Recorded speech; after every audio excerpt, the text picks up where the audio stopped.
বলতেও খারাপ লাগছে, আমার জ্যাঠাকে ওখানেই তারা কুপিয়ে মারে। আর জ্যাঠার বললাম যে সবে সবে বিয়ে হয়েছিল। বৃহস্পতিবার আর রবিবার সন্ধে 6টা মানে রাতের আড্ডার রোমাঞ্চকর গল্পের সময়, যে গল্প তোমাদের অনুভব করাবে কল্পনার সেই জগৎ যেখানে আলো নিভে যায় আর শুরু হয় গল্প।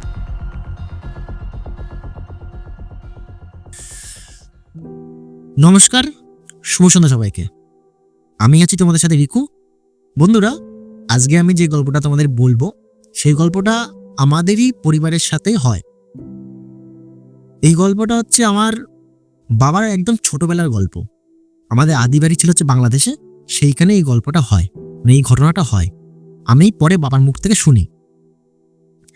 আমাদের বাড়ি ছিল হচ্ছে বাংলাদেশের বরিশালে, আর আমার দাদুর ওখানে অনেক নাম ডাক ছিল। আমার দাদুর ব্যবসা ছিল হচ্ছে পানের বরজ, আর অনেক বিঘা বিঘা জমি ছিল। আর আমার অনেক কাকা যেটা ছিল। তো এটা হচ্ছে অনেক আগেকারের ঘটনা, তোমরা বুঝতেই পারছো।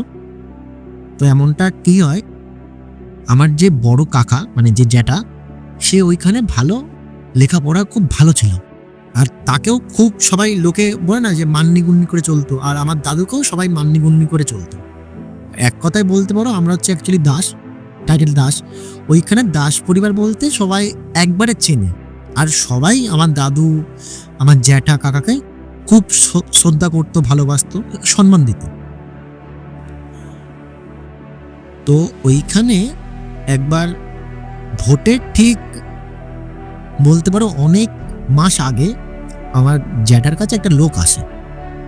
তো জ্যাঠাকে বলে আমার জ্যাঠা যদি বিপরীত দলে দাঁড়ায়, আর তাহলে কি হবে যে বিপরীত দলে দাঁড়ালে জ্যাঠা ওখানের ভোটগুলো সব পাবে, আর তারা মানে ওইখানে যারা যেই কাজগুলো হয় সেইগুলো তারা করতে পারবে, আর সে জিতেও যাবে। তো আমার জ্যাঠাকে বলে, আমার জ্যাঠা বলে যে না, আমি বাড়ি গিয়ে বাবার সাথে আলোচনা করে তখন তারপরে সিদ্ধান্ত নেব।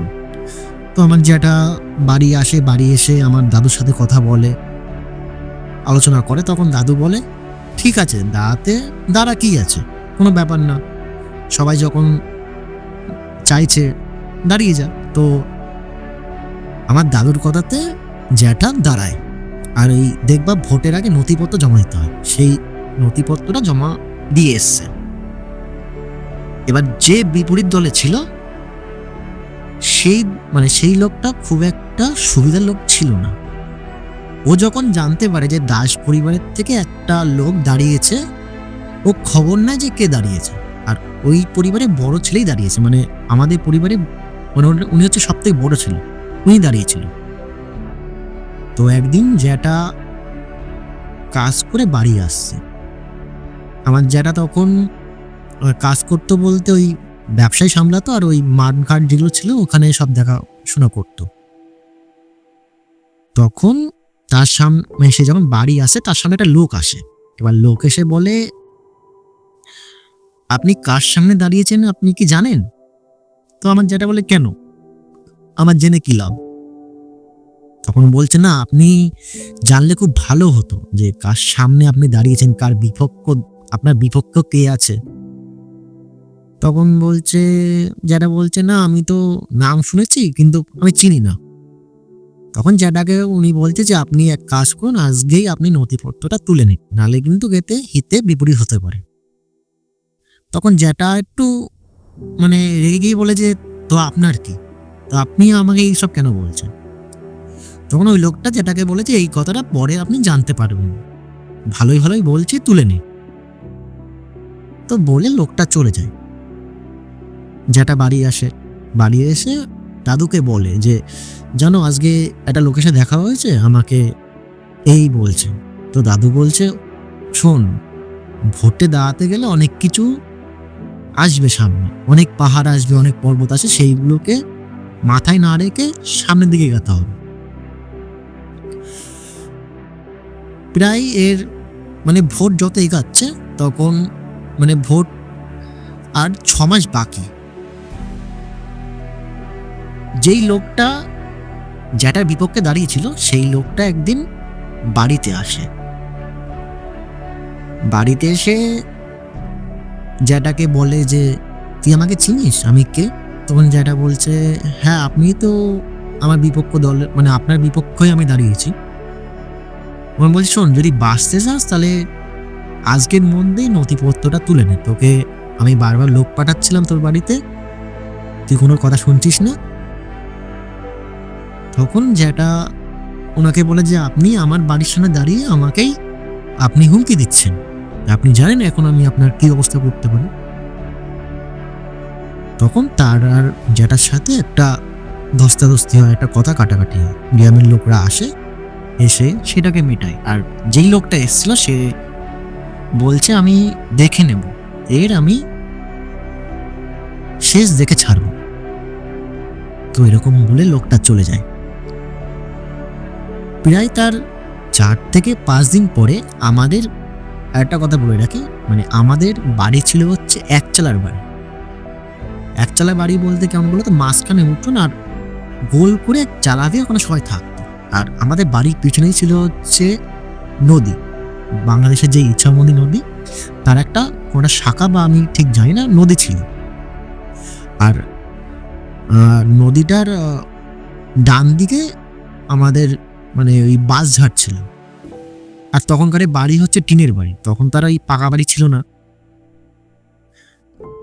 তো রাত্রেবেলায় যে আমার দাদু শুনতে পায় যে নদীর থেকে এদিকে কেউ আসছে। এবার দাদু ভেবেছে হয়তো নদীতে তো যারা জেলে তারা তোমার নৌকা নিয়ে তো মাছ ধরতে যায়, এবার তারা ভেবেছে মানে দাদু ভেবেছে হয়তো তারাই তোমার এদিকে এসছে। তা দাদু আর ওসব না চিন্তা করে আবার নিজে শুয়ে পড়ে। কিছুক্ষণ পর ওই বললাম যে টিনটা, মানে আমাদের টিনের বাড়ি ছিল, ওই টিনের মধ্যে না কেমন ধাক্কা মারলে যেমন আওয়াজ হয়, যেমন টিনের ঠোক্কা মারলে যেমন টাক টাক টাক টাক করে এমন আওয়াজ হয়, সেরকম আওয়াজ হচ্ছে। আর বলছে কে কোথায় আছিস, ঘরে কে আছিস, দরজাটা খোল। তখন রাত প্রায় ওই 1টার দিকে বাজে। আর তখনকার রাত মানে 1টা মানে অনেক রাত। তো দাদু ওঠে টর্চটা নাই নিয়ে বাইরে যায়। যখন দরজাটা খোলে তখন দেখে যে প্রায় 11 জন মতন একটা মানে 11 জন মতন ছেলে বাইরে দাঁড়িয়ে রয়েছে। আর সবার মুখেই গামছা পেঁচানো, আর হাতে তোমার ওই যে রামদা দেখেছো, ওই রামদা আর বড় বড় লাঠি। যখন দাদু দরজাটা খুললো তখন দাদুকে এক ধাক্কা মেরে ঘরে ঢোকায়, ঢুকে দাদুকে ধরে বলে তোর বড় ছেলেকে ডেকে নিয়ে আয়, নাহলে তোকে এখানেই শেষ করব। তো আমার জ্যাঠা শুনতে পায় যে বাইরে কেমন ধস্তাধস্তি একটা চলছে। তো জ্যাঠা এসে জ্যাঠাকেও ধরে, আর রামদাটা জ্যাঠার গলায় ধরে বলে তুই যদি কালকে সকালের মধ্যে যে জিনিসটা তোকে বলা হয়েছে সেই জিনিসটা না করিস তাহলে কালকে রাতেই তোর কিন্তু শেষ ঘুম হবে। তো বলে জ্যাঠাকে আবার এক প্রকার ধাক্কা মেরেই তারা এক এক করে চলে যায়। তখন জ্যাঠা দেখে যে দাদু মাটিতে পড়ে রয়েছে।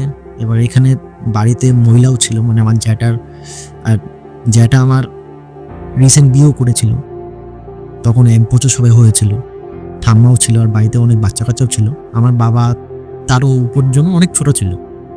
তখন দাদুকে বলে যে বাবা তাহলে কি করব, এটা তো রাত্রেবেলাও এসে এরকম হুমকি দিয়ে গেল, হামলা করলো, তাহলে কি করতে পারি?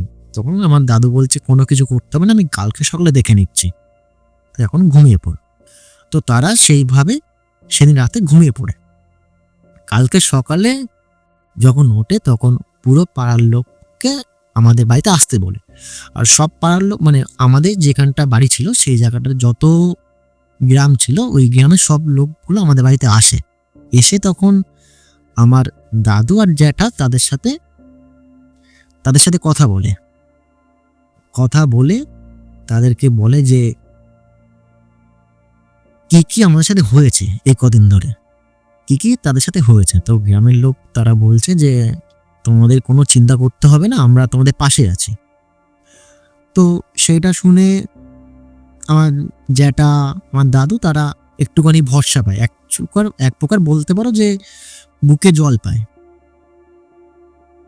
তো সেদিন সকালটাও ওরকম করে কোনো কিছু না করে সেদিন সকালটাও চলে যায়।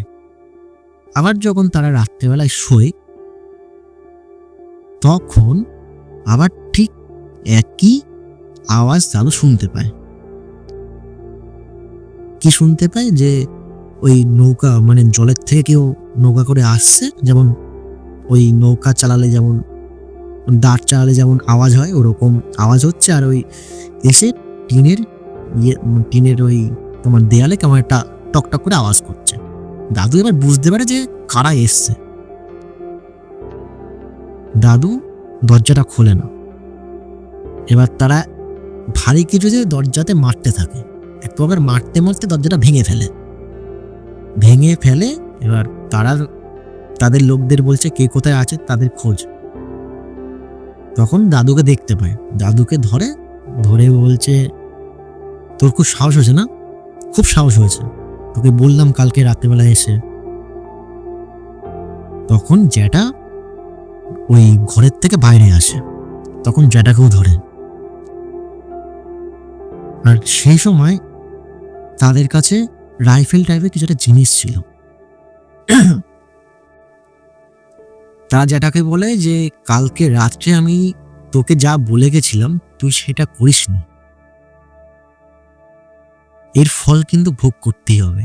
এইটা বলে আর দাদুর বুকেই ওই রাইফেল দিয়ে গুলি করে, একদম স্পটে।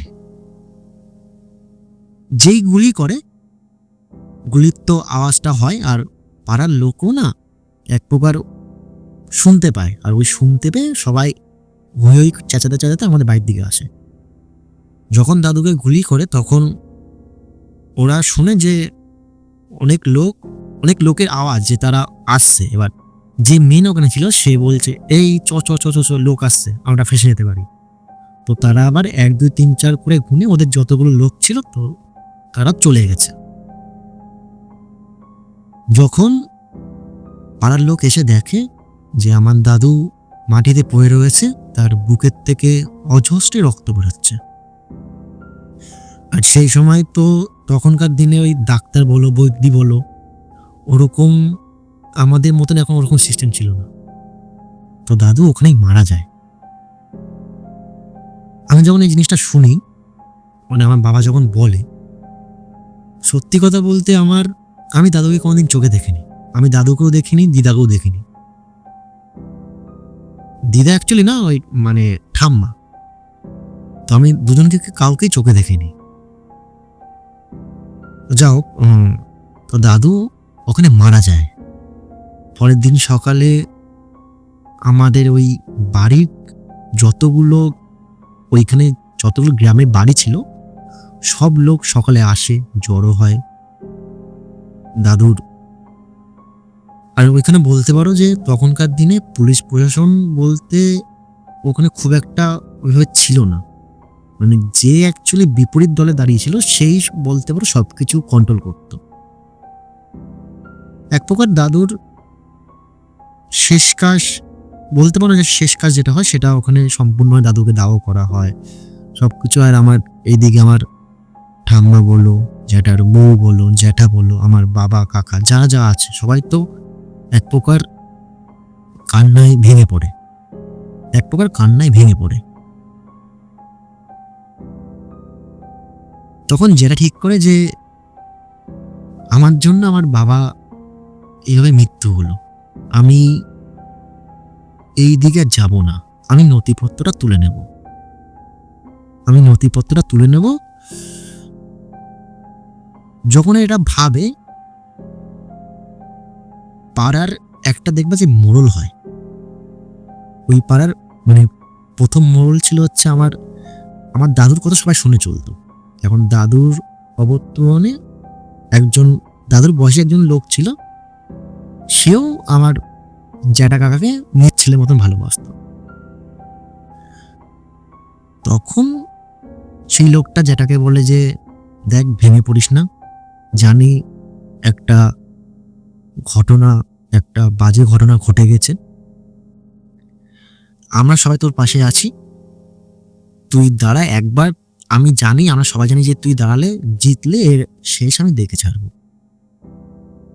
তো আমার বাড়ির অবস্থা, মানে আমাদের ওই বাড়ির অবস্থা তখন অতটা ভালো, স্বাভাবিক যে একটা মানুষকে দিন দুপুরে এসে এইভাবে মেরে ফেলা বা মার্ডার করা, কারোর মানসিক পরিস্থিতি ওইভাবে ঠিক থাকবে না। তো যেটা ওইদিকে আর কোনো কিছু কান না দিয়ে এক প্রকার ওইদিকে বলতে পারো এক প্রকার ওই দিকটা ছেড়ে দিয়ে, ওদিকে কোনো কান না মাথা না, ওদিকটা এক প্রকার ছেড়ে দিয়ে দাদু বাড়িকে, দাদু না সরি যেটা বাড়ির দিকে সামলাচ্ছিল। আর আমাদের আগেই বলেছিলাম যে আমাদের পানে বড় ছিল, সেই বড় যে দিন দিন ব্যবসাগুলো মানে কমতে শুরু করলো, দিন দিন দিন উপর থেকে নিতে নামে শুরু করলো। আমাদের যে জমিগুলো ছিল সেইগুলো এক প্রকার এমন অবস্থা হয়ে গেছিল, তখন বলতে পারো যে দাদুই সবকিছু ইনকামের পথ ছিল।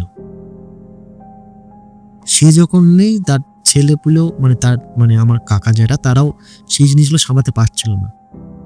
এক প্রকারে পুরোপুরি নিঃস্ব হয়ে যাওয়া বোঝো তো, ওরকম নিশ্চয়ই বলতে পারো যে হয়ে গেছিল। কেন আমাদের অনেক বিঘা জমি ছিল, সেই বিঘা জমিগুলো আস্তে আস্তে বেচতে শুরু করে দিয়েছিল তারা। আমাদের যে পানির বড় ছিল সেই বিজনেসটাও আস্তে আস্তে অন্য একজনকে দেখভাল করার সময় করতে দিয়েছিল। এই করতে করতে করতে করতে প্রায় ভোটের মাথায়, প্রায় তো ভোট আরে 1 মাস মানে 1 মাস পিছনে, যেই লোকটা যেটাকে হুমকি দিয়েছিল, যারাই এই কাজটা করেছিল তারা জানতো যে এখন যদি কিছু না করি তাহলে আমি এই ভোটটাতে জিততে পারবো না, আর এই ভোটটাতে যদি না জিততে পারে তা ওনার কাছে অনেক বড় কিছু একটা এফার্ট পড়বে। ঠিক দাদু মারা যাওয়ার 3 মাস পরেই আবার আমাদের বাড়িতে সেম জিনিস হয়। এবার লোক সংখ্যা বেশি ছিল, 10 জনের থেকে 20 জন।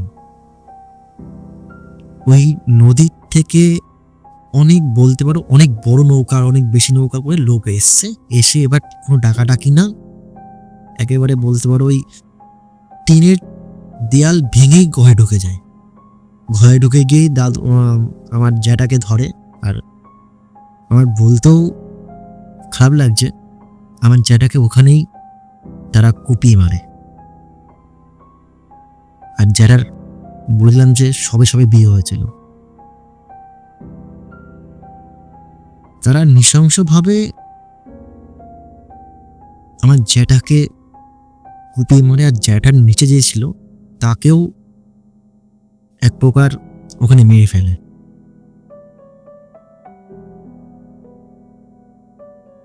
আমার বাবা কাকা আর ঠাম্মা ছিল অন্য ঘরে। তারা বুঝতে পারে যে কিছু একটা গন্ডগোল হচ্ছে। তারা কি করে এক প্রকার পিছনের বাগান থেকেই সেই 3 জন পালিয়ে যায় অন্য বাড়িতে। আমি একটু আগেই বললাম যে অন্য যে মোড়লটা ছিল, মানে যেই ওইখানে একজন যে ছিল দাদুর বয়সী, তার বাড়িতে তারা চলে যায়। তখন আমার বাবা আর বাবার নিচে একজন ছিল, তারা হচ্ছে খুবই ছোট ছিল, তারা খুবই ছোট। একজন হচ্ছে 4-এ পড়তো আর একজন 5-এ পড়তো, এরকম আমার ঠিক মনে, কিন্তু খুবই ছোট। তখন ঠাম্মা সেই বাড়ি থেকে সবকিছু বলে। তারা লোকজন নিয়ে যখন আসে তখন অলরেডি অনেক দেরি হয়ে যায়। তার মধ্যে আমার জ্যাঠাকে তো কুপিয়ে মারে। আর তারা কি করে ওই বাড়িটার পুরোটা ঘিরে কেরাসিন ঢেলে দেয়। আর কেরাসিন দিয়ে আগুন ধরে দেয় বাড়িতে। বাড়িতে যারা ছিল কেউ আর মানে বাঁচেনি, সবাই ওই আগুনের মধ্যে মারা গেছে। শুধুমাত্র আমার ছোট কাকা, আমার বাবা আর আমার ঠাম্মা বাদে। যখন পাড়ার লোক আসছে তখন দেখে বাড়িটা দাউ দাউ করে জ্বলছে। মানে এক প্রকার বলতে পারো কিছু নেই, সবাই যায়, গিয়ে যখন সবাই যায় তখন ওই যারা এসছিল তোমার ডাকাত বলো বা যাই বলো, তারা অলরেডি পালিয়ে গেছে। নদীর থেকে জল নিয়ে এসে পাড়ার লোক বাড়িটাকে লেবানোর চেষ্টা করে, কিন্তু অনেক দেরি হয়ে গেছিল। বাড়িটা পুরো পুরো ছাই হয়ে গেছে, পুরো ছাই হয়ে গেছে। আর আমার ঠাম্মা, আমার বাবা, কাকা যারা ছিল তাদের তো মানে কি বলবো, এক প্রকার বলার কোনো জায়গা ছিল না ওখানে। এক এক করে পুরো পাড়ার লোক আসে, এসে দেখে জিনিসটা। ভোর হয়, সকাল হয়, ওখানকার পুলিশ প্রশাসনকে জানায়, জানিও কোনো লাভ হয়নি। ওইখানে যেই মানে আমার দাদুর সেম বয়সে যে লোকটা ছিল, তারা কি করে, আমার ঠাম্মা, আমার বাবা আর কাকাকে ইন্ডিয়ায় পাঠিয়ে দেয় তখনই। তারাও যদি ওখানে থাকতো, আজকে তারাও মনে হয় বেঁচে থাকতো না।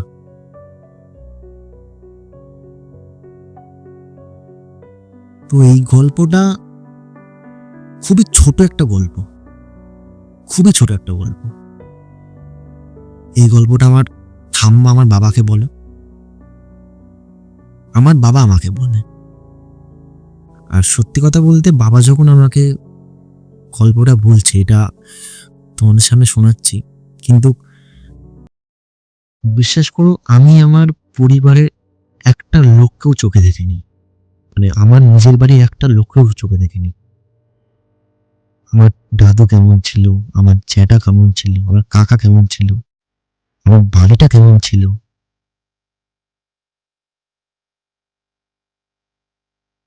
আমি যখন আস্তে আস্তে বড় হতে শুরু করি, তখন বাংলাদেশের সাথে বাবার